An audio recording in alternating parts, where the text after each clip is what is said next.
Welcome into Sweaty Time Pro Wrestling, the only wrestling podcast in the podcast empire conglomeration by MLM Pod, beat by beat, sweat by sweat, Batman by Batman, Lucha Underground. My name is James, and I'm here as always with the incredulous, I think that's a good word, and the bombastic, the effervescent MF himself, because this boy likes MILFs. That's true. I enjoy having sex with your mother. It's me, Sean. Hey, what's going on? Shouts out to Marcy. Well, now, you did that to yourself. You...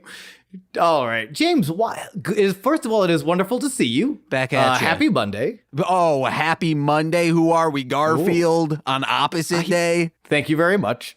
James, you're leading. I was shook by you leading the charge in the introduction this week. I'm shooketh. I'm a millennial. What's going on? Are you okay? Should I call someone? Are you safe? I was sick, and now I'm back to having energy for the first time since Thursday. And as we establish, it's a Monday. Oh my gosh, that's the best since Thursday. Golly. Well, that's when it started. Of like, I feel it. It's kicking in. I couldn't go to work on Thursday, and you know how much I love going to the comic book store. Speaking of, Jonathan. Yes, James Thirst. I told you about this, and then hey guys, let's play it. It's been the past 2 weeks. Will James get called into work today? Because it's happened the past 2 Mondays. Well, I wasn't able to buy it last Sunday, but I did buy it last Monday. I told you I got you this gift. It is, I don't know what it says, El Mucho Grande, wrestler for hire. And you can see he's got like all these masks. There's a Batman mask. There's a Spider-Man mask up here. It's a chunky one too. He is a stout lad. He is Benjamin Cook shaped and sized. Yeah, I'll have to get the second one for you because I don't know. We didn't have the second one downstairs. That's why it reminds me a little bit of like maybe the Spawn, and I don't know why because it's not the art style of Spawn. Like, he doesn't look like him and Spawn would be walking side by side collecting ice cream cones at the boardwalk together necessarily. Like, it's not this. I don't know why I jumped to Spawn, but like there's something, maybe just because he's sitting in a room covered in shadow alone in a chair. And that is decidedly depressing, which is Spawn as fuck. The artwork on the inside, it's black and white. It gives off very kind of Sam and Max vibes. Yeah. Oh my God. Hey James, I don't know if have you ever experienced I don't know what I'm trying to say. I've been into Sam and Max a lot lately. Just like watching playthroughs and stuff on YouTube. Hell yeah. Were you going to say, hey, James, have you ever done a podcast experiencing everything that Sam and Max has to offer? Yeah, I have. Patreon.com/MLM pod, where for $5 a month, you get all of that. Actually, $1 a month, you get all of that because I bumped that down to the $1 tier. Ooh, just for you fine Sam and Max loving people. But for all you Lucha Underground loving people, hey, welcome to the Sweaty Time Pro Wrestling. That's the podcast that we do, and you're listening to it right now. Ooh. Congratulations. Hey, Sean, real quick, because I was sick, I was just trying to find things to watch,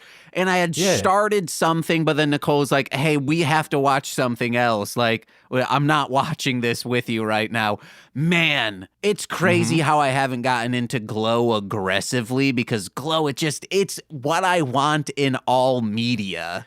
Wait, are you like the original Glow? Yeah. Like not the Mark Maron television series.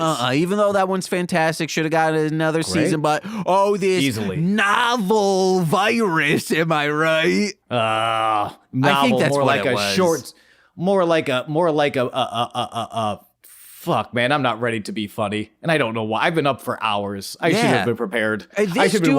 He messaged me at like 6 a.m., which I thought, wow, we're going to be really late to record today because that means he's been up since, I don't know, 6 a.m. the previous day. Often, yeah. No, I just woke up today and was like, hey, you know what? Let me get my stretches in. Let me make some breakfast. Let me do everything. But like, I should have read Truth and Comedy. I should have cracked a book of Sam and Max comics and been like, hey, that's really cool how they're bulldozing a bunch of Nazis into a volcano in a funny yet impactful way. You should have been like, oh, how? Yeah. Where'd I find the $200 to afford this comic book? Oh, jeez. They're getting up there in price, especially the single issues. Oh man, that's one thing I'm upset about. Should have bought them back when I had a good paying job. They were like $6 to like $10 a piece. Now they're like 30. Dang. But luckily, I have the entire collection, the Telltale reissue. It needs to be reissued again, guys. Mm-hmm. And we need to reissue a couple of refunds if you didn't sign up for an ass-kicking fest this week at the temple. Because, oh boy, did we get an ass-kicking fest at this temple. Ass-kicking and flipping off fests, baby. Yeah. This was I like this week. This was an interesting week. Interesting t-shirts. Dennis Miller, the Juggalo. Good to see you, as always. Violent J, Dennis Miller, the Juggalo. Violent J. If you found out tomorrow that Violent J has been Dennis Miller this whole time, well, what would you do, you son of a bitch? I'd be like, dude, you are rich. I knew it all along. Yeah, same. But then, does that mean Dennis Miller? Because I always get Dennis Miller and Dennis Leary. Were you a fan of Dennis Miller or Dennis Leary? Dennis Leary is the first comedy album I ever owned. That's what I thought. So Yes. It would be so apparent that Dennis Miller now is a character Violent J is doing, opposed to just an asshat who's like, oh, 9/11 happened. I need to completely change my personality. 9/11 happened. I need to jump into the pocket of big conservative babe. Oh, hell yeah. Guys, I'll do it, okay? Yeah, oh yeah. We were talking about this before we started recording, but we're very willing to sell out. I feel like because we're usually when we bring up topics of like any importance, we are very like tactile and considered. Even if we like make the jokes, we're very considered to what is morally correct, or at least what we think at the time is the right thing to do. All that being said, yeah. Oh, like the MILF thing. You know, you're like, no thank you. I'm pretty sure I explicitly said I'll fuck mothers. Yes, because right now that is the good thing to say, that you support a single mom. Get out of here. The only baby you're having is my own, babe. See, I can be a part of your groups, guys. Give me money. Yes, exactly. Conservative America. We will turn any joke you want into mindless propaganda to feed into people so they don't have to read or learn or think critically, so they can just continue to consume the slop that you want to serve them, so you can further your own agenda of hatred and control. Yeah. We'll do that for a couple bucks or something. Yeah, it hasn't been paying off with what we've currently been doing, which is just hawking Batman nonstop. No, get it out of here. DC, either pay us or get the fuck out. Exactly. Now stop listening right now. All right, everyone, come in real quick. Of course we're doing this so we can take the money, continue to talk about Batman. We're going to take their dollars, continue to fight the good fight, and talk a shit ton about Batman. But don't tell the conservatives that, because they're stupid and they will fall for our tricks. Yeah. Okay, they're coming back in. Yeah! Batman is woke garbage, okay? Dennis Miller, Bill Mayer. Dennis Miller, Bill Mayer. Dennis Miller, Bill Mayer.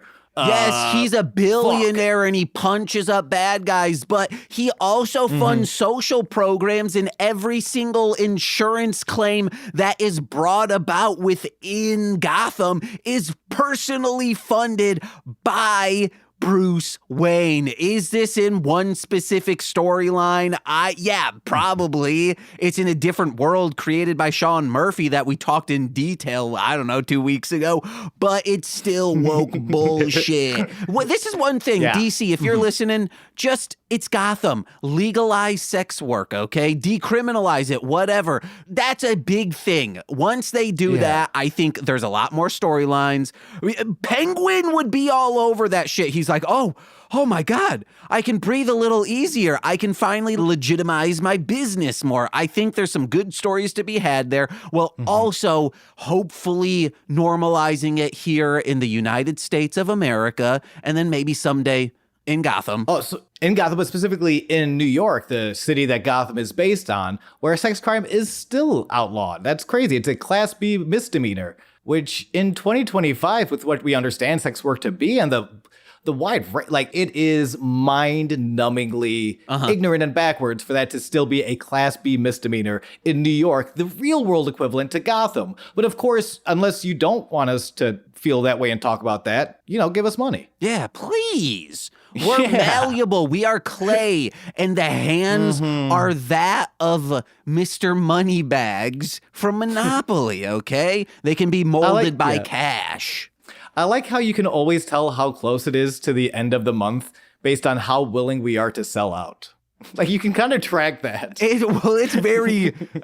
we still have 21 days before the end of the month. Come on, Bill Maher, please. We will side with you. I can't say that. I can't say that. Edit that part out. I'll sell out about everything except for Bill Maher. Well, Bill Maher, I feel, is a little more leftist than what we're wanting to go to. At some point, yeah. He's the kind of leftist that is doing exactly what we did. Sold out so that he didn't have to change. Well, he did so he didn't have to change his viewpoints. Like, he had the money. Yeah. That's fucked up. Bill Maher is selling out when he doesn't need the money. He only did it so he wouldn't have to adjust his viewpoints and learn how to write a joke in 2020. Like, we're doing it because we need the money. It's fun. He's stealing money from us, the hardworking sellout scabs. The scabs in Sean, Wish. We have to say this. We don't need the money. Because if we want that crowd, we have to say, like, oh, hey, we're well off. But in order to fight the good fight that we are about to do, we need that money, okay? We could fund it ourselves, but you want to feel good knowing that you're funding the fight. I'm dick deep in crypto, okay? I'm doing great. Dick deep? How deep is that though? Like, balls deep means like it's to the base and then some. Mm-hmm. Okay, so my penis is shorter than my balls, so I'm deeper than balls deep. I'm tiny dick deep in crypto. I'm tiny dick deep in crypto, motherfucker. I'm elbow deep in it. Oh, nice. Macaroni or the body part? Fisted, Sean? No. That was your warm-up for Shaggy. Guys, listen to Formulaic to understand that. But let's move on. We are limited on time. We are. Very interesting episode. Season 3, episode 27 of Lucha Underground, Fade to Black. Interesting because I'll give away the time frames up top. 3 matches again, 3 second round Cueto Cup matches. The lengths are, it was 9 minutes, some seconds, 15 minutes, and then 32 seconds. Yeah, baby.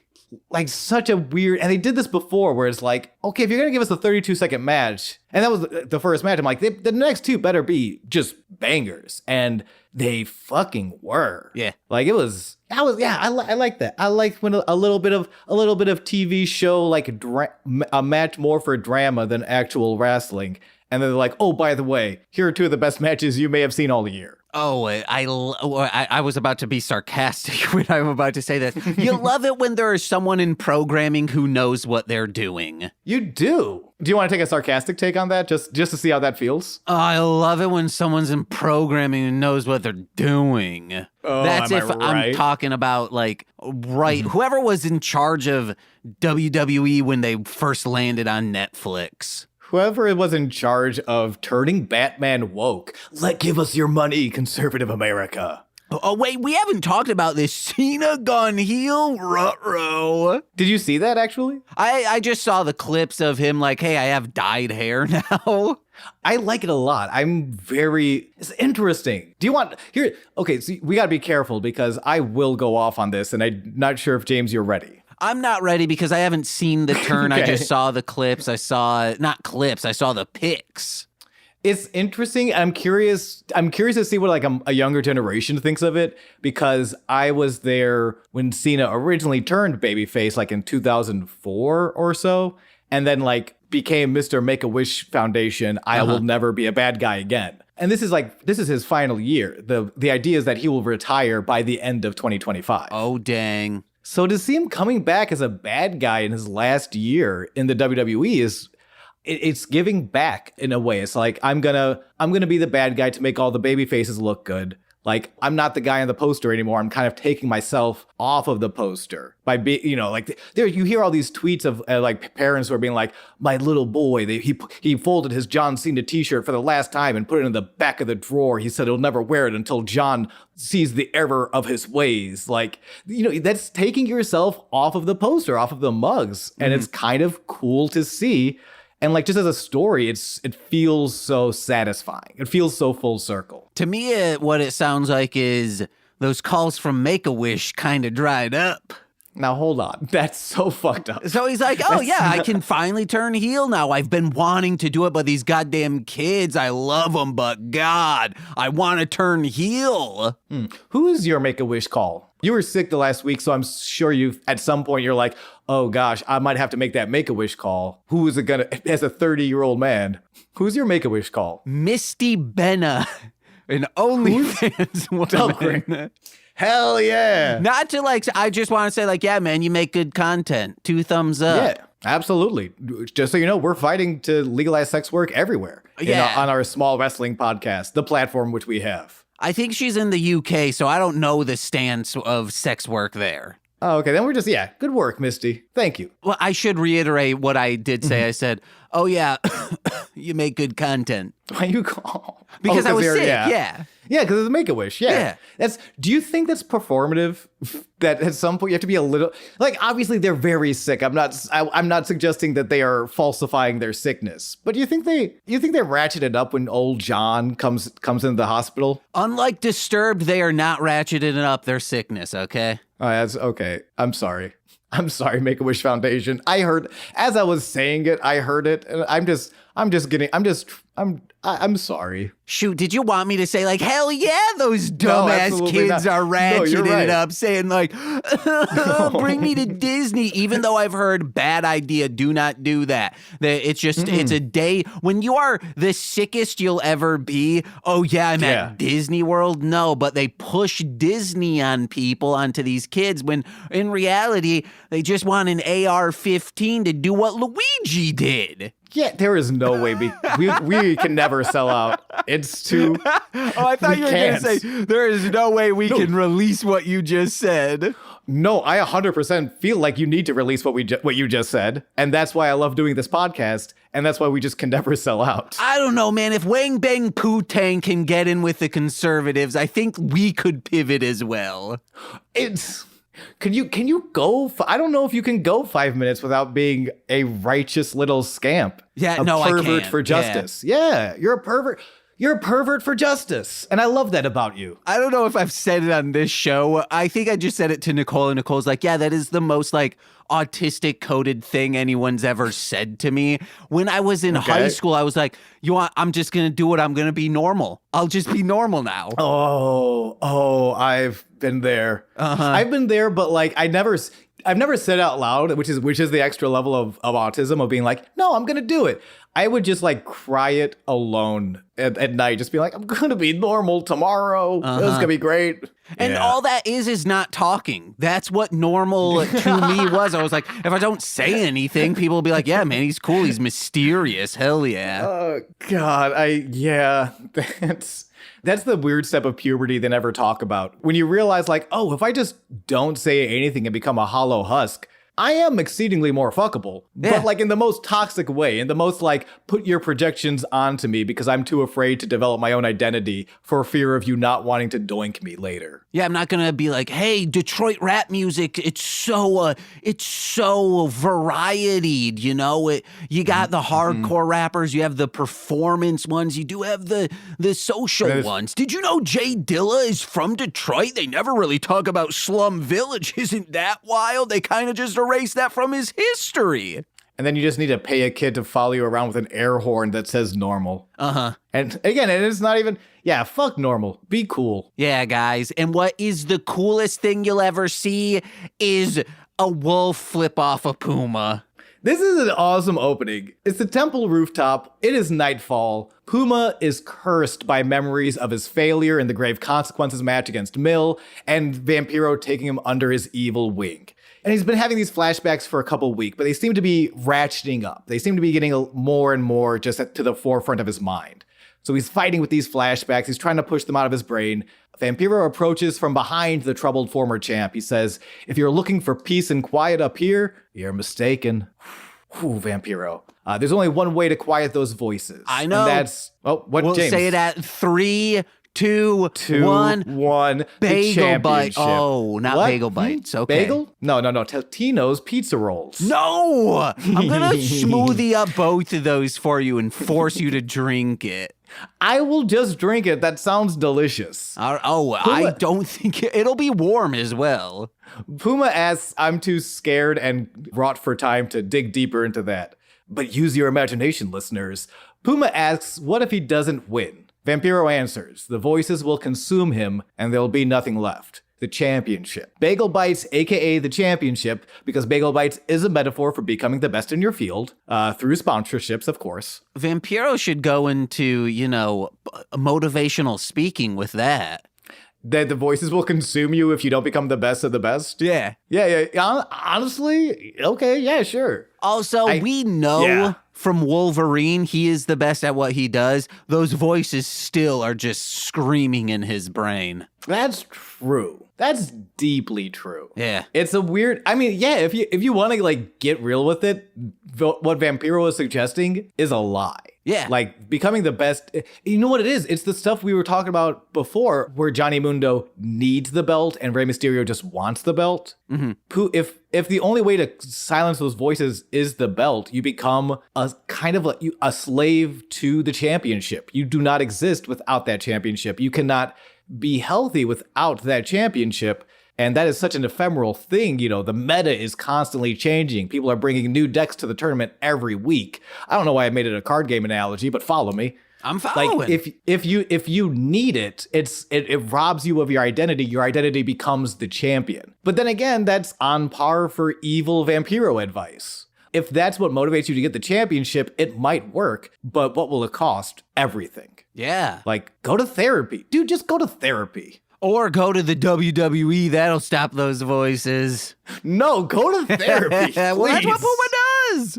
He does, but not before Vampiro leaves him alone on the roof again, and the Worldwide Underground start to arrive. They're chatting. PJ Black is stepping a couple steps behind him. He looks up. He sees Puma on the roof. He flips him the bird. It's the tiniest little flip off that it would be. If Hollywood's like, oh, we get what Kids by Harmony Korine is all about, we're going to make a ripoff of that. And it's just like kids being like, yeah, hey. And it's like, you missed the ball on this. Though I think that is kind of Worldwide Underground, though. Yeah, a ripoff Kids. A ripoff of Kids that have never seen the movie Kids, yeah. And it is, there's deeply an Arrested Development within that group. They are childlike at best. Uh-huh. But yeah, fuck those nerds. Puma vows no matter what, he will not lose. We cut to the desk. Vampiro busts out the Elvis hands as Stryker sets up the card. As we mentioned before, it's 3 more matches in the second round of the Cueto Cup.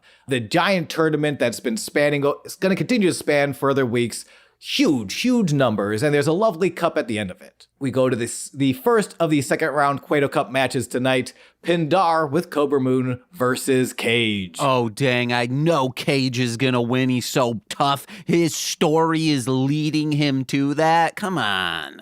Yeah, I think the first thing I wrote down is just this is gonna be one of them hoss fights. Just 2 big men being big and against each other. I'll just say this. Cage is not a hoss. Yeah, he is big like one, but he moves like a lightweight. Yes. I should say a cruiserweight, not a lightweight. He also moves like a lightweight. I've seen him get drunk. He moves... You've seen him get drunk, really? Yeah, man. I was just hanging out at a club. I was like, whoa, man, who's that big tough guy? Whoa, that's not a tough guy. That's a tough machine. But that machine does not run on liquor like Bender in Futurama. That's so cool. The only machine I ever saw get drunk was, you know that one art exhibit machine that's leaking oil constantly and is trying to scoop it back in, but it's futile because there's more oil leaking out of it than it can scoop back into itself? Oh, dude, I check that out on Rule 34 all the time. No. It is a kind of oil leaking out, okay? Body oils. That's so sad. And then you can you can dunk your hand in it, have a time of your life. So yeah, it's Pindar versus Cage in this match. The crowd choruses Cage's name as he makes his entrance. Cobra Moon offers Pindar a little pre-match pep talk. We are invincible. I was excited for this match. Same. Yeah. Until the bell rings and referee Justin Bourdin, shouts out to our boy, needs Cage to take off his big metal gauntlet first, which is fair. That's a straight up weapon. You can't be wrestling in a metal gauntlet on here. It's not a weapon. It's a defense mechanism, okay? It's like Linus's blanket. If Linus came in with that blanket, would Justin B be justified in saying, hey, kid, you got to get rid of that blanket? Yeah, I feel like a defense mechanism is just a weapon. Like a weapon is a defense mechanism. Depends just who's the aggressor. Like you could call a gun, this is my defense gun. This is my safety gun. It keeps me warm at night. It makes me feel safe. You still can't bring it into the ring. Okay, I'm just always, as a defense mechanism, I'm always playing with my putty. I got to remove my putty? Well, because that's part of you. If you become your own defense mechanism, and this is a metaphor for life. If you can become your own defense mechanism, you are so much more untouchable. They cannot take that away from you because it is you. So masturbate more and stand up for yourself. Okay, well, what about the Batra larva-looking-esque gauntlet that I sheath my penis with? You gotta take that off before you wrestle, bud. Dang it, because I'll be skull fucking them into submission. Yeah, that's... James skull fucking them into submission is all Cage sees, by the way. He refuses. He's incensed that someone would even dare suggest he remove his precious little golden gauntlet. He says, no, fuck you. And he disagrees both with the call to take off the glove and with the fact that Justin's head is attached to his body. Clotheslines the referee. Then he throws a Polish hammer at Pindar. He sets up the drill claw, but Justin calls for the bell.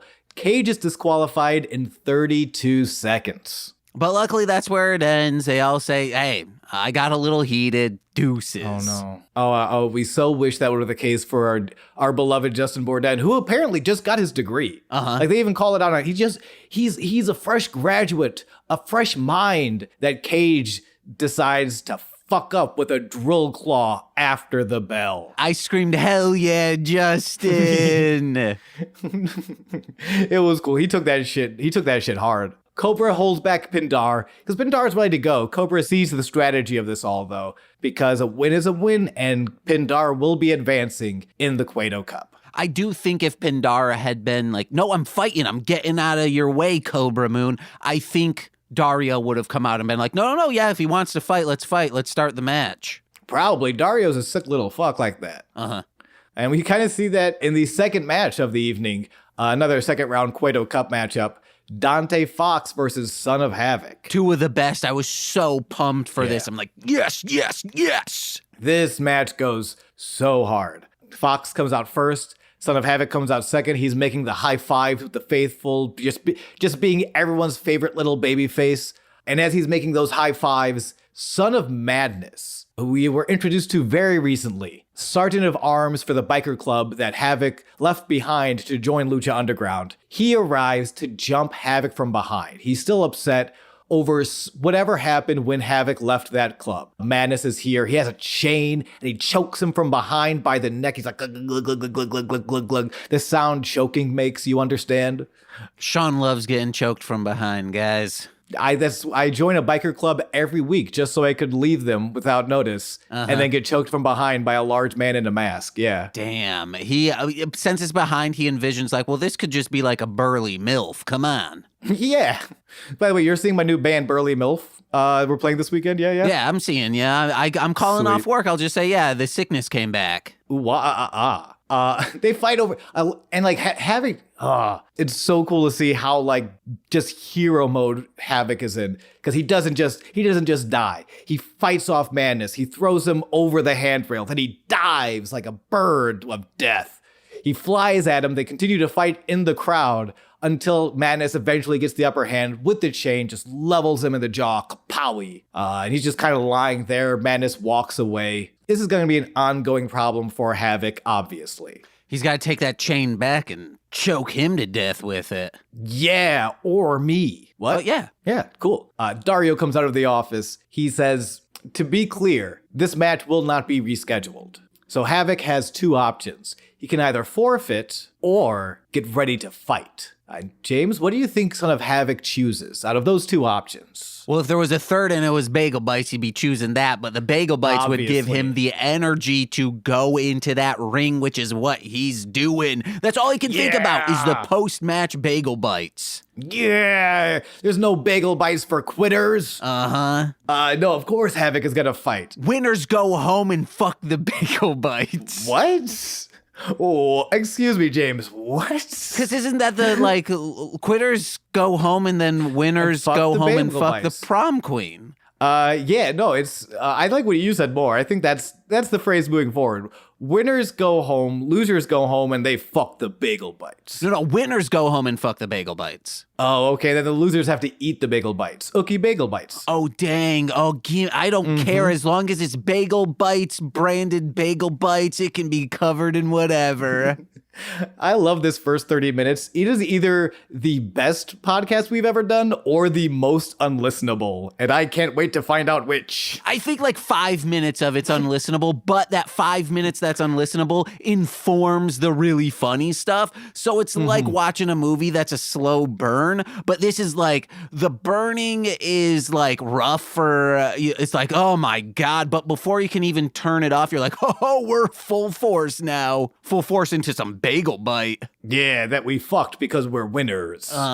We won the challenge between Death to Squids and Sweaty Time Pro Wrestling this week. We got more listens. Yeah, so I killed Jose. You don't need to kill Jose. Listen to the next listen to Highlander 2. I dedicate time to be Sean, stop it. I was going to listen to the episode after I killed Jose. Because then you would have to host the podcast. Oh, no, I haven't seen an episode. Oh, geez. You're shoot, I got to get high with my friend every other week and watch a dumb movie? Shouldn't have killed Jose. No, I want to get high with Jose and watch a movie and kill you. No, my dream come true. My dream is a nightmare. I need to go to therapy. This episode's titled Therapy. This episode is just about getting guys to go to therapy. No, I'm pretty sure the episode's going to be titled Puma versus PJ Wolf. Their Wolf, PJ Black. You do this every week. It's okay, we're not there yet. Okay. Internalize that as we talk about. I like PJ Wolf more. Call him that from now on. Yeah, but PJ Wolf. You don't get to do that. PJ Wolf sounds like Barney's best friend. Hey, it's PJ Wolf. You cannot go into a job interview and just read someone's name tag and say, I don't like that. I'm going to call you PJ Wolf. Well, I give them a nickname. Ooh, that actually is a hell of a power move. Goddamn. Yeah. And wait, am I the interviewer or the interviewee? In this situation, you are the interviewee. Okay, good. Because at my last job, I was banned from interviewing people. Why? Oh, I could not tell bullshit from normal people. I was yeah, man, I loved them. And they're hey, James, let me sit you down. Here's 6 things they said that means they're bad for this position. I'm huh? No, they just seem like a nice person. Let's hire them. Oh, kind heart is more important unless you're interviewing people for a job, I guess. Yeah, but what I was going to say, if I was the interviewer, giving them a nickname, they're oh, wait, I think I'm going to get this job. And if you are the interviewer, they would get the job because you see 0 red flags. Oh, yeah, 0 reds, you know? I see some icks. Yeah. Icks I'm a little more fond of. Red flags, no. Not so much. Speaking of icks, I'm pretty sure Havoc gets a bit of the ick when he gets booted into the face by Dante Fox as soon as he enters the ring. Oh, sorry, I didn't mean to be so out of breath by the end of that transition. It's an interesting matchup, though. They are so evenly matched on paper, right? They're both very fast, very adaptable. They're skilled counter wrestlers. And clearly Fox has been studying Son of Havoc. He's aware of what he can do. He comes very prepared for this match. He has a lot of counters for Havoc's signature offenses. The biggest difference maker is that Son of Havoc got choked out and punched in the head with a chain right before the match. So it's just this kind of it's this advantage that Fox does he even really need? We'll never know because we'll never see the match, fair as it stands tonight. But yeah, it's an interesting, Fox gets a big old advantage and he certainly uses it. He kind of kicks the shit out of Havoc for a while here. And it's so cool to see Son of Havoc, again, from season 1 to season 3. because he doesn't give up ever. He is my favorite anime protagonist in this match. He is fighting from beneath the entire time, but he fights and he fights. I love there's a moment when they go outside and Havoc ducks under Fox's moonsault attempt. And Son of Havoc has a pretty flashy offense. He's one of the most like precise high flyers in the entire temple. He has a lot of flashy moves, but when he gets outside and he's been fighting from underneath for so long, he just kind of looks down. He has Fox in a compromising position, and he just throws him headfirst into the guardrail. Nothing technical about it. Kind of a dirty move, which Havoc has not been using for some time. But it's a testament to how much he's willing to fight. How much he wants to fuck those bagel bites after the match. He does. It's such a fire up moment to see this guy, to cheer for someone doing something dirty and for it to be so justified. I love it. I am now thinking of this as an American Pie parody where like Havoc's mom bakes these and like Mascarito was saying, yeah, man, it's like, a vagina is just like a bagel bite. And then he's like, all right, man, I'm going to fuck a bagel bite later. Do you think Son of Madness is actually Sean William Scott? I hope so. Same here. I know it's Kevin Martinson, but I hope it's Sean William Scott. The diesel-fueled wanderer of the open road, aka Son of Havoc,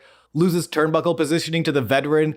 Fox hits a big ol' swanton bomb, covers for 2. Have we gotten to, you were talking about like, Son of Havoc is on the outside of the ring, and there's a moment where he probably feels like, hey, I'm safe here. I'm at the other side of the ring post. If he does something, if Fox does any maneuver, I'm going to see him climb up that thing. I'm good. No sweat. Yeah. I'm safe here. This motherfucker just runs at the turnbuckle, does a front flip over the turnbuckle and lands on Havoc. It was wild. Lands on Havoc. I'm pretty sure he lands on his feet too. Yeah. Yeah, it's fucking nuts. No, and I kind of skimmed over that. That's like the first couple seconds of the match. That's like really early in the match. Dante Fox decides gravity no longer applies to him. Yeah, and Stryker says in commentary, one of the best things he said all night was, one-man army? No, this guy is a one-man air force because he is just up in the sky, obliterating. It is such a good match. That's why I both of these next 2 matches make up for that 30-second sort of like, and as a storytelling match, it is just jumping back to that first match of the card, Cage losing his mind further and further. It's a good beat for the story, but like they make up for it in these next 2 matches. And like Fox and Havoc, they clash so well. Sometimes you see 2 guys that have a similar style and it's kind of like, oh, it's the same, and they don't. They have a similar style, but they find so much to do with each other. It is breathtaking. I think both of these matches get a big "This is Lucha" chant, which is like, yeah. I mean, Lucha through the prism of Americans, of Southern Californians, but like it is breathtaking. I do wonder what's the difference between, hey, we are living in this city for 3 months, opposed to we are traveling together in the United States for 3 months for shows. What situation gives more room and more time for you to really sit together and plan out a match? I would love to know, anyone who is a wrestler out there, which is the more preferred situation, because I'd think it would be Lucha Underground where, hey, let's just go get a meal on a Monday and figure out probably not a Monday, you're exhausted from filming, but let's say on a Tuesday, let's figure this out on a Wednesday. I think it's just SNL.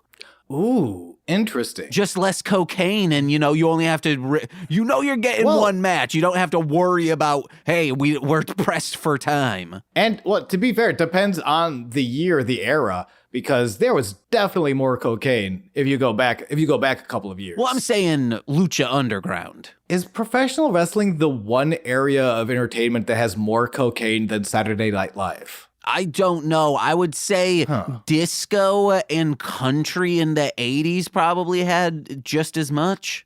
Actually, I might put that. Well, okay, maybe. Also, maybe disco.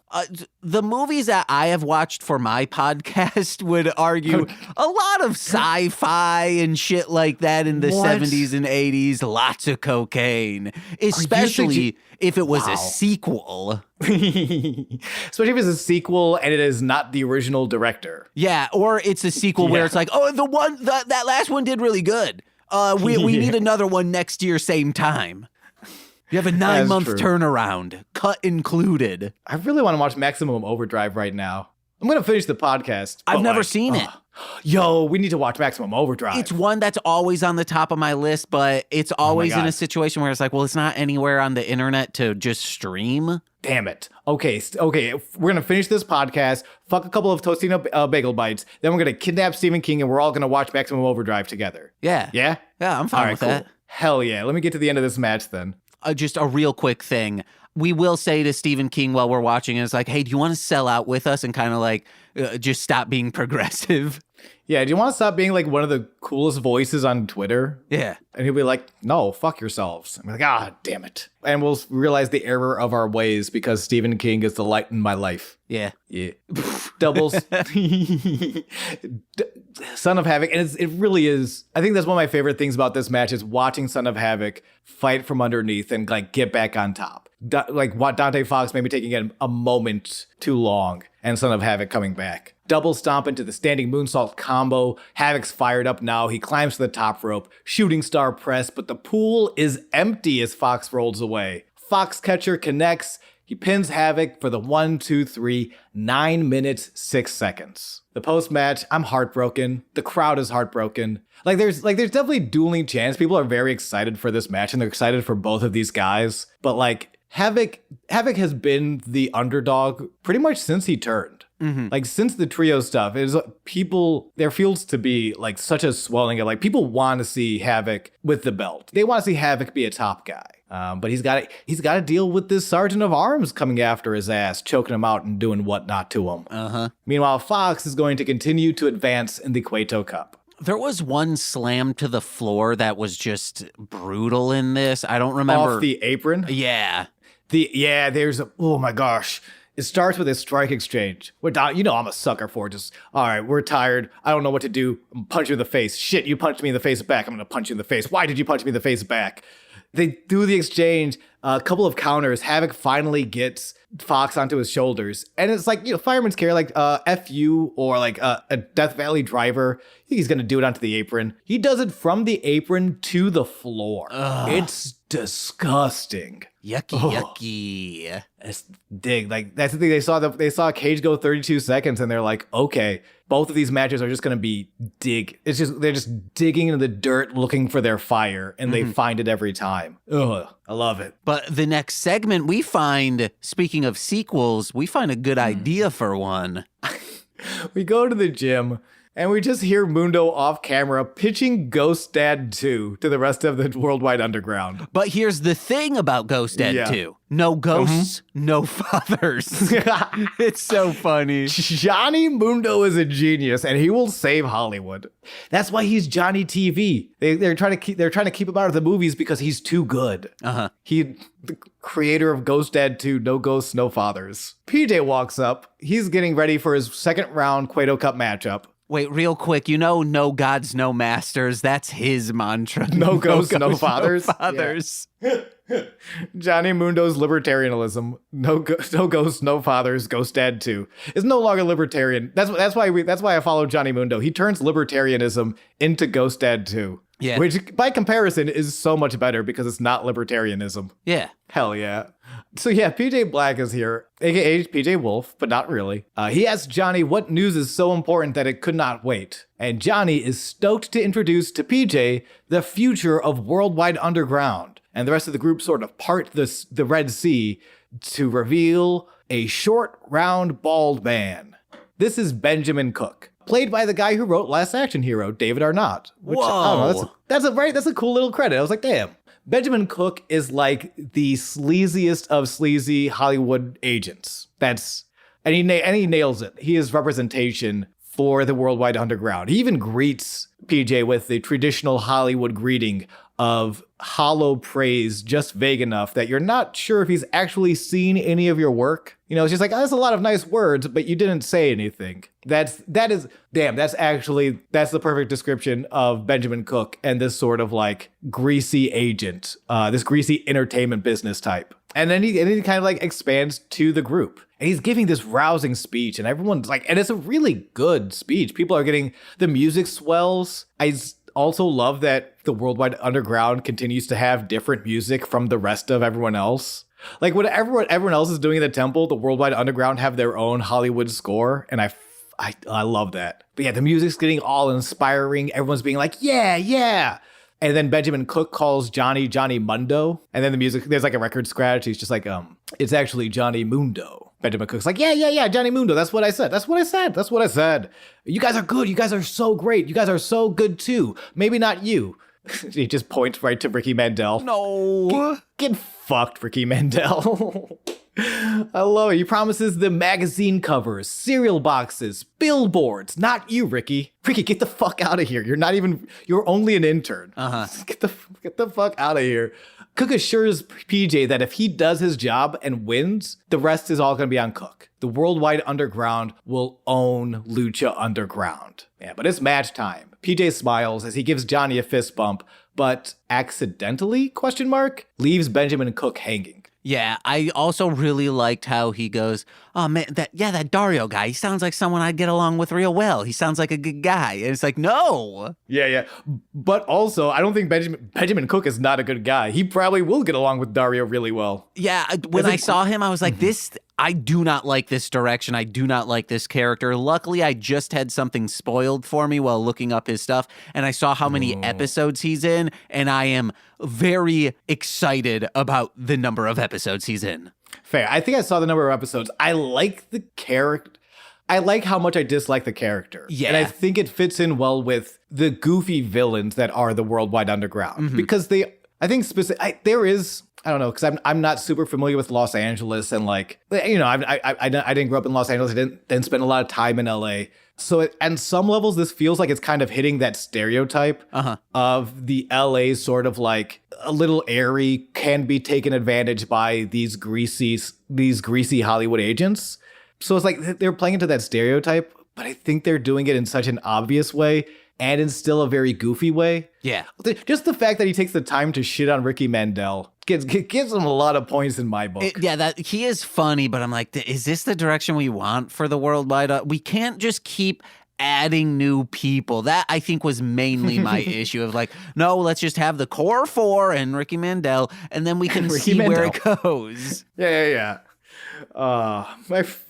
Poor Ricky Mandel. I hope your head does not get eaten by somebody in this temple, because that happens sometimes. Unfortunately. Unfortunately. But then he comes back in the Rabbit Tribe and he's fucking great. No, that was Bale. Fuck. Sorry, I confused Cisco and Bale. Second, shout out to Bale though. I hope you found your head. Second round of the Cueto Cup. This is the third match. This is the main event tonight. The Darewolf PJ Black versus Prince Puma. Another similar story of two people who are evenly matched. Like, this is going to be, they have similar style. This is a good match on paper, but told very differently. Yeah. Yeah, I think watching this match, I think it's something we probably talked about a long time ago. But the reason you don't fight crazy. Do you remember this conversation? Yeah. Yeah. I feel like that's what happens in this match. That's what PJ is not prepared for when he meets this version of Puma. Yeah, Stryker and Vampiro are talking about it like, wow, this PJ was banking and planning on the Puma that we all know, but this is Puma Dark. This is him being all scary. He doesn't care. Oh, what Vampiro? What kind of Prince Puma are we seeing? Which Vampiro just goes, a good Prince Puma. I was like, hell yeah, dude. Oh, it is so scary to be when Vampiro praises you. It is so scary, and I don't know why. I just love it. It's so unnerving. And it is like PJ Black is here for a wrestling match. Puma is here for a war. He's here for therapy, for medication. He needs therapy. Please, Prince Puma, go to therapy. But also, he can't go to therapy because, again, unless it's, like a paranormal therapy, the voices aren't just like schizophrenia or something. He died. He did die. That is true. It wouldn't alleviate the voices, but it would be more manageable. I don't know if he needs medication. He probably needs medication. Did he die, or was he just? He did die. No, he did die. Yeah. Because we've established grave encounters means if you lose, you do die. Conan, he is dead. He's dead as hell, and there's still, even if you die, you should go to therapy for that. Like, that's even. If it doesn't fix anything, it's you gotta talk to someone who's not Vampiro about that experience. Dang, I know what's gonna happen in Beetlejuice if Tim Burton hears this. Vampiro shows up? No, it's just like the dead are going to therapy. Yeah. I want Vampiro to show up. He's not cast. He just shows up on the day and he just starts giving all the dead advice on Beetlejuice 3. Yeah. Yeah, and that's the movie now. Beetlejuice 3, aka the sequel to what was the Vampiro movie we watched? Vampiro Warrior of the Night or The Dead one. Sleep Easy? The Dead Sleep Easy. Beetlejuice 3, aka The Dead Sleep Easy 2. Hell yeah. I'd watch that. Yeah. But yeah, it's I guess the therapy of beating PJ Black around the ring is going to do, which is what happens. It's very like even the match, the bell rings and it's just wrist locks. Like it's nothing crazy, nothing too violent, but it's the way Puma holds onto the wrist locks after. Like PJ gets the first move. Like PJ opens the match with a fireman's carry, he hits a slam, but Puma just holds on to PJ's wrist, and then it's like and then PJ gets another move. He does this like arm wrench, kind of like driving Puma's shoulder into the mat. It looks really nasty, but Puma holds onto the wrist. And I think that's when I was like, oh yeah, that's the reason you don't fight crazy. You're trying to win a fight. They're trying to kill you. Yeah. They don't care what happens. They don't care what you do to them. They only care that they are going to kill you. It's fucking terrifying. And that's what Vampiro's been teaching Puma. That's what Puma's now bringing. This really sadistic side of Lucha Libre, because it's still Prince Puma. He is still an amazing high flyer and an incredibly flashy wrestler. He can do these physical feats that nobody else can do. Just add on top of that, he is a serial killer. Yeah. And it's like if Michael Myers joined Cirque du Soleil. Oh, dang. He could use it. His joints are clearly very riddled with arthritis. Michael Myers is? Yeah. Have you seen how he moves? Very rigid. That's true. I thought that was more purposeful, but that might be a symptom of terrible, terrible bones. Yeah, he's been in an asylum for all of his life, pretty much. He's not out playing kickball. He's just sitting there making masks if we're following the Rob Zombie lore. Which we always do. Uh-huh. It's the only way I can watch The Munsters now if it is accompanied by the Rob Zombie film. Yeah, baby. I do want to watch that. I haven't seen it, and I don't know. My sister just said it's boring. Like, it's damn. not even the good bad you want it to be. It's just nothing really happens. Yeah, well, yeah. As opposed to this match where literally everything happens. Like, eventually the speed picks up, which is Puma's, like, they're evenly matched, but because I think PJ is more of an adaptable wrestler. I think we talk about this almost every week. Every time he wrestles, it's literally, what style is my opponent wrestling? I am going to wrestle in the style that counters that. Yeah. Are they a power wrestler? I'll be faster than them. Are they a high flying wrestler? I will slam down the shit out of them. But it does leave him this sort of jack of all trades, master of none, where when Puma picks up the speed, PJ can keep up, but not the way, but Puma is now dictating the pace. And it's even like one of the things you think if you pick up the speed, you just go really fast. Puma doesn't entirely do that. He becomes very patient. Like the match gets faster, but he's still very patient with his opponent. He's waiting for those opportunities, and he strikes. And every time PJ creates a lot more openings than I think he realized in his offense. Puma just keeps finding these new ways to strike, and PJ gets frustrated. It's really interesting to see PJ like not be prepared for this Puma. Like not, and of course we're talking about the character. The actual worker is doing phenomenal. Real quick, talking about finding new ways to strike sounds like the French workforce, babe. See, we can't sell out. Yeah. We can't sell out. No, we can. I'm saying like I can do the jokes. Oh, but it sounded like we were supporting the French workforce striking. We're bringing attention to the French workforce striking, and in a way, that's kind of using our platform to get behind them. We can't sell out.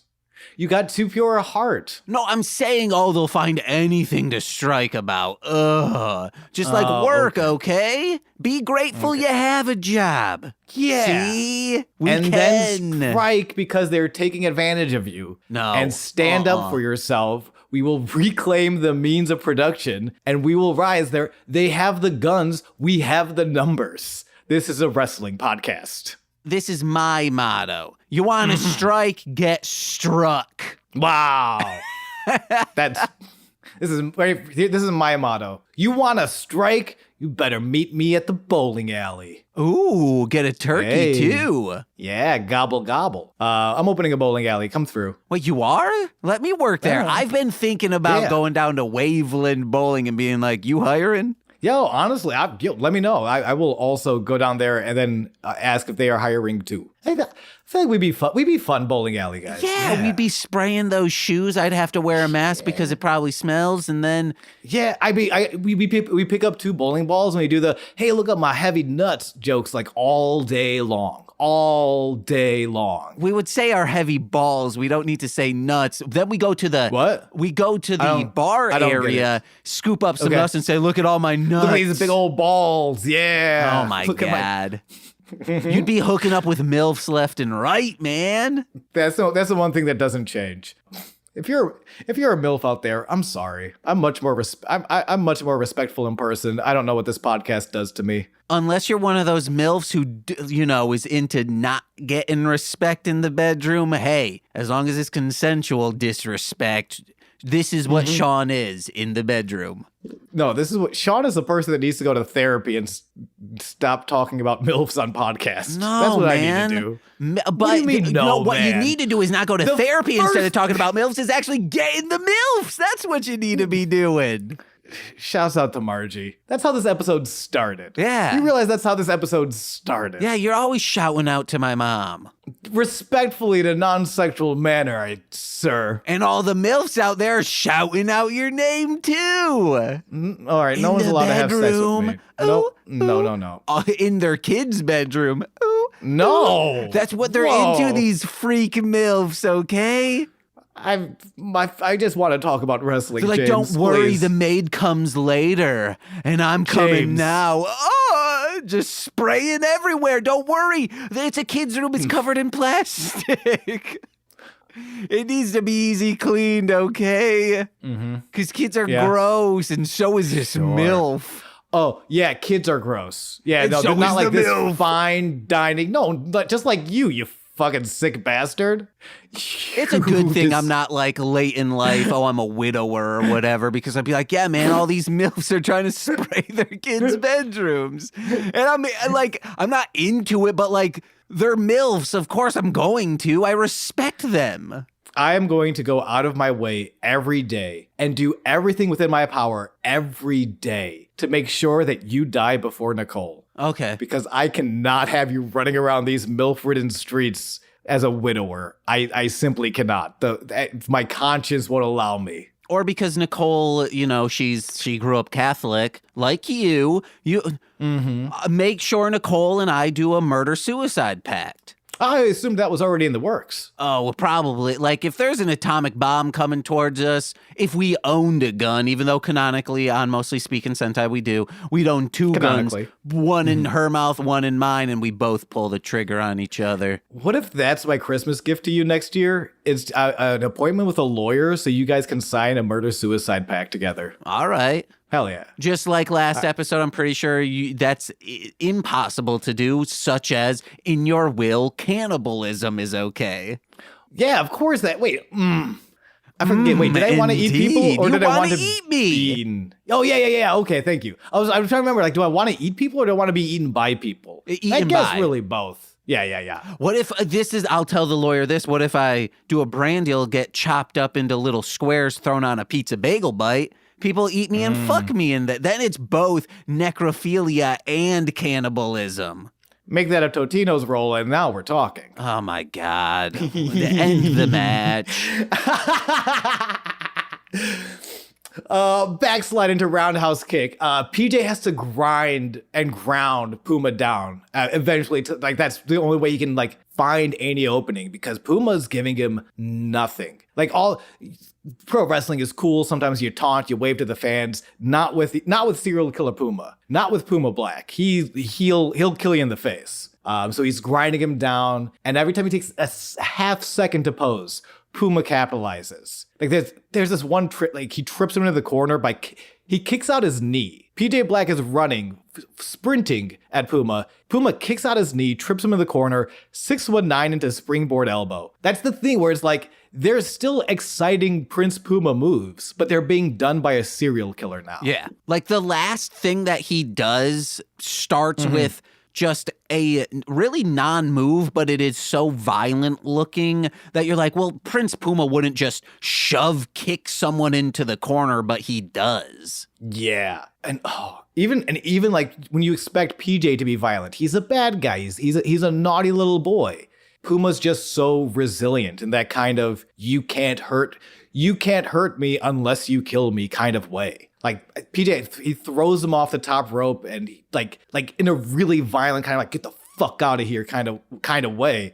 Puma catches himself, kicks him in the back of the head. There's a top rope standing Frankensteiner, both of them standing on the top rope, tippy toe style. Big ol' Hurricane Rana covers for two. This is when, and it's the first time Puma starts to feel that frustration. The frustration that has been plaguing PJ this entire match of how do I put this guy down? And giving credit to PJ this entire time, as much as this wasn't the match he was expecting, he's staying in it. It's the same kind of digging for fire of, no, fuck this. I'm not going to let this little dork hanging on the rooftop beat me. I gave him the middle finger. I'll look like an asshole if I lose. I won't be able to fuck the Bagel Bites. No, I need to win. So that frustration begins setting in on Puma. But at this point, PJ is getting ragdolled. There's nothing left. 450 splash puts the fork in PJ, secures Puma's victory, 15 minutes, 54 seconds. Hell yeah, dude. They go back and they're oh shit. Just Cobra Moon's patting Pendar on the back as he's just flushed in the face. She's sorry guys, he fucked them all before you could get back here. 32 seconds. He had a lot of time to fuck those Bagel Bites. I don't know what to say. He was pent up. He didn't do anything in the match. Yeah, he was pinned up, if you get my drift. Pendarred up. Yeah, exactly. Credits start rolling. We hear a phone ringing in Dario's office. Dario picks up. Yes, I understand. Oh, he's here now. PJ, battered and bruised, enters Dario's office. He asks, "You wanted to see me?" Being associated with Benjamin Cook is already paying off, as Benjamin has pestered his way into giving PJ another shot at the tournament. He's done this by calling Dario Cueto 17 times already. PJ's 17? The match was 5 minutes ago. Dario's yeah, I know, but phone rings again. He's fuck, shut the fuck up. He rips the cord out of the phone. He's very persistent, that Benjamin Cook. So Dario can't just re-enter PJ. They're in the middle of the second round. But Benjamin Cook had another idea, and Dario likes it, because Cook was on the money. As much as Dario hates him, they're getting along very well. The proposal that was suggested is that next week, PJ can challenge the current #1 contender to the Lucha Underground Championship, that, of course, being Rey Mysterio Jr. Ooh. PJ likes this, Dario likes this, Benjamin Cook liked it. PJ smiles and limps away as Dario gets a call on his cell phone from guess who? It's Benjamin Cook. It's Benjamin Cook. Oh, yeah. Our new favorite character. Honestly, I say we cut Lucha Underground out of this podcast entirely. We rebrand as a Benjamin Cook podcast. Okay, so we're going to have 2 more episodes and then we'll be done. Well, no, and then we get to watch Last Action Hero. Oh, okay, all right, we'll do that. Hell yeah. Real quick. Yeah. This is what I think's going to happen for this cup. PJ's going to lose to Rey Mysterio. That's fine. Then I guess he could still, who knows?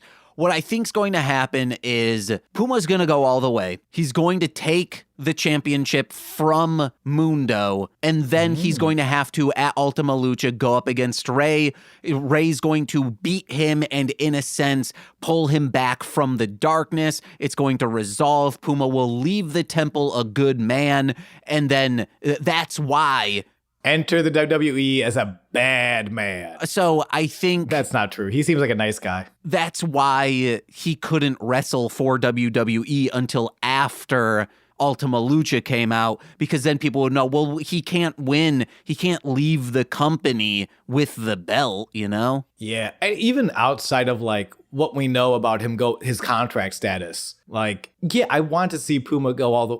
This is such a character shift for Puma. Mm-hmm. Puma is such a face of Lucha Underground. And it's also Vampiro. Like, yeah, getting endorsement from Vampiro should be a big deal. You should be like the guy. And if you think like endorsed by Conan and now Vampiro, like he is the guy. As much as like, and I feel like you hear it a little bit in the crowd, this sort of like resentment for the company pushing you. It's kind of the same thing you saw with John Cena for like a lot of the runs, or like anytime like, oh, that's clearly the guy they want us to like. Yeah, I inherently dislike. Like there's some of that, but I think most of that is just. If you're watching the matches, if you're really like into the show, it's impossible for him to not win you over. Like that, even if that's your initial feeling, it's like, then you watch him and you're like, oh, he's Michael Myers if he joined Cirque du Soleil.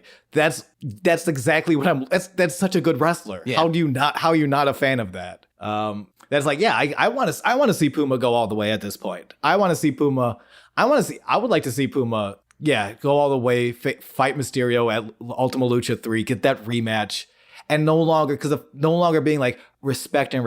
No, this is about the championship. And now that going back to that need and want stuff too, Rey Mysterio proving that if you're asking conservatives for sellout money, if you prove to them that you want it but you don't need it, you will get what you seek. Like beating Mundo and then proving that point, saving Puma at that like 0 hour before there's a point of no return.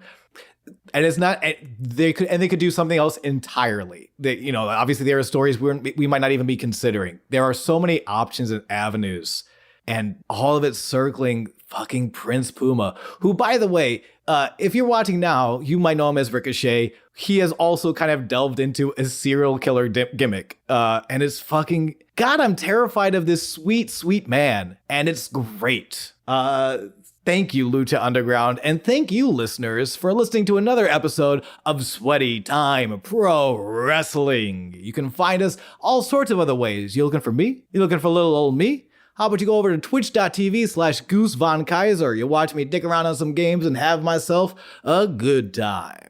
Hey guys, head over to patreon.com/MLM Pod, where for $5 a month you get exclusive content every single Friday. This Friday, I believe, is, the Citizens of Townsville Z. Corwin's back on there from This Movie's Gay. Yeah. Ooh, baby, maybe we'll have an announcement finally saying, hey, this movie's gay. Maybe it's coming back. Maybe it's not. We don't know. Ooh. We got to at least get to 100 episodes of that goddamn podcast, but that's for a later date. But if you'd like to be even more generous and get a little more content out of us, become a $10 patron, where every month you get all the weekly stuff plus a monthly bonus exclusive content in the form of straight to Patreon or explanation required, whichever I can muster up to do with a guest. Actually, it's whatever a guest can muster up to do with me, and not my I'll do whatever. That's what I'm saying. But $10 patrons also get shoutouts on every single free feed podcast. Let's begin with those, starting with Steve F.,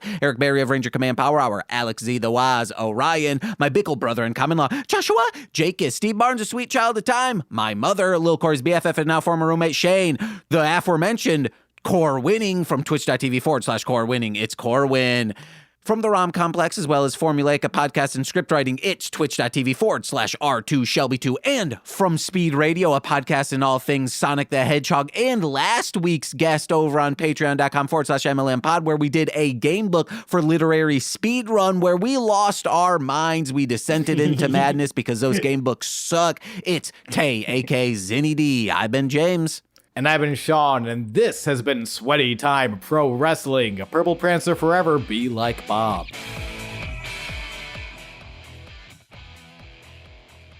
Oh, yeah.